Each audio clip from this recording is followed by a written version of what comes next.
খড়দা স্টেশনে মাওবাদী পোস্টার, জমি জীবিকা কমিটির অনিক চক্রবর্তী সহ 7 জনকে গ্রেফতার করা হলো। সমীরণ পাল এই মুহূর্তে রয়েছেন আমাদের সঙ্গে। সমীরণ, 7 জনকে গ্রেফতার করা হলো, কি জানা যাচ্ছে, ঠিক কি কারণে এই গ্রেফতারি? দেখো, গতকাল খড়দা স্টেশন চত্বরে পোস্টার পড়ে এবং সেই পোস্টারের ভিত্তিতে ব্যারাকপুর কমিশনারের পক্ষ থেকে তদন্ত শুরু করা হয় এবং তদন্তে নেমে দেখা যায় যে এই যে পোস্টার খড়দা স্টেশনে দেওয়া হয়েছে, সেই পোস্টার দেওয়ার অভিযোগে আজকে 7 জনকে গ্রেফতার করা হয়েছে। তাদের মধ্যে হচ্ছে রামানি রাজবর, নাসির শেখ, নাজবুল সরকার, শুক্লা বৈমানি, প্রিয়ম বসু, অলিক চক্রবর্তী ও মানস চক্রবর্তী। আজকে তাদেরকে ব্যারাকপুর মহকুমা আদালতে পেশ করা হয়েছে এবং যেটা জানা যাচ্ছে, খড়দা স্টেশনে যেহেতু মাওবাদী পোস্টার দেওয়া হয় এবং তার তদন্ত নেমে রওনা থানার পুলিশ এই 7 জনকে গ্রেফতার করে। ধন্যবাদ সমীরণ। আসি পরের খবরে।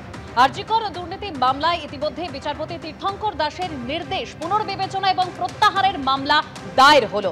আরজিকর দুর্নীতি মামলায় সন্দীপ ঘোষের আর্জি দায়েরের অনুমতি প্রধান বিচারপতির। মামলা দায়ের হলে বিচারপতি ঘোষের দৃষ্টি আকর্ষণ করার অনুমতি দিলেন মাননীয় প্রধান বিচারপতি। আজই যেন মামলা গ্রহণ করে শুনানি শুরু করেন বিচারপতি তীর্থঙ্কর ঘোষ। প্রধান বিচারপতির কাছে আবেদন সন্দীপ ঘোষের আইনজীবী।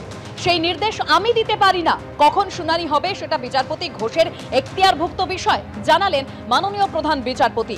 এর আগে চার্জ গঠনের প্রক্রিয়া আটকাতে মরিয়া সন্দীপ ঘোষ প্রধান বিচারপতির দ্বারস্থ হয়েছিলেন।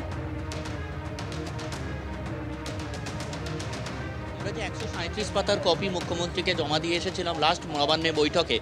সেখানে একথাও উল্লেখ ছিল, শুধুমাত্র হিউম্যান রাইটসের কাগজ নয়, সেখানে রোগীর পরিবার যে কমপ্লেনটা করেছিল সেই কপিও ছিল।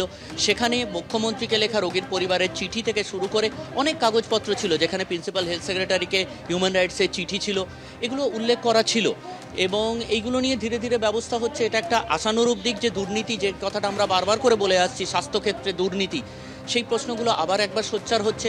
আশা করা যায় স্বাস্থ্য সেই দুর্নীতি মুক্ত হবে। 2023 সাল থেকেই অনেক বাড়ির লোক এবং বিভিন্ন দপ্তরের থেকে সরকারের কাছে এবং সরকারের সর্বস্তরে, সেটা স্বাস্থ্য দপ্তর এমনকি মুখ্যমন্ত্রীর দপ্তরেও অভিযোগ জমা পড়েছে।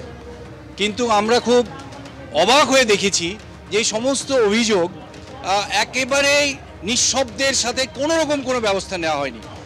আমরা অত্যন্ত খুশি যে মানবাধিকার কমিশন এখন অন্তত এটা বুঝেছেন যে আরজিকর মেডিকেল কলেজে মৃতদেহ নিয়ে একটা অন্যায় এবং এটা